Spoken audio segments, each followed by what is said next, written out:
and Hillary Clinton became millionaires after leaving the White House, and their friends got political favors. Were there illegal quid pro quos? Peter Schweizer has written a book called Clinton Cash. It's not even on the shelves yet, but it's already generated a national debate. Peter, welcome to the show. Thanks for having me. There's a lot of talk about big deals, but I want to be specific. Let's put some people up on the screen. Friends of the Clinton Foundation. These are big donors. Let's start with the guy at the top, Frank Giustra.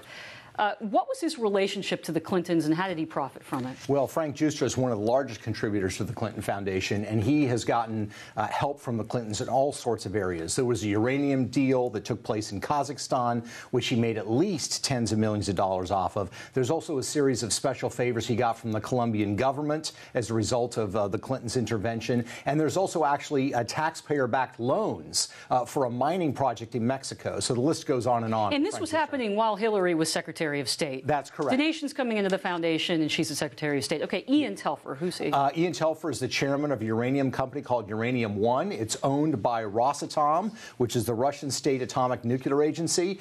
He's donated millions of dollars to the Clintons, which, by the way, were not disclosed. They were required to disclose. And in exchange, he saw that regulatory approval for that transaction occurred and that Hillary signed off on. Sant Chatwell. Sant Chatwell. He is a hotelier here in the United States.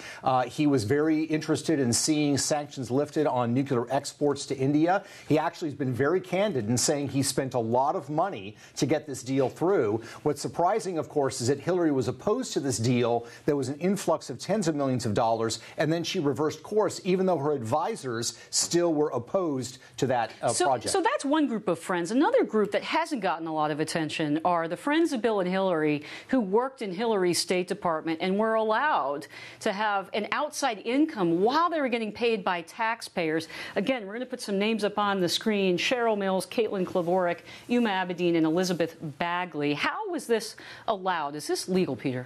Well, I don't know if it's legal because I'm not an attorney, but it's very, very shaky. SGE status, special government employee status, was originally set up if you had a scientist who was at a university and you wanted to have them help with government.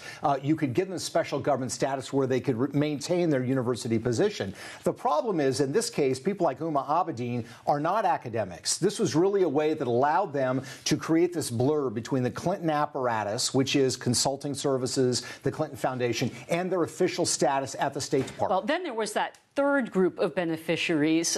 Well, I should say one man, Bill Clinton, and his speaking fees. Again, we're going to put some numbers up on the screen here.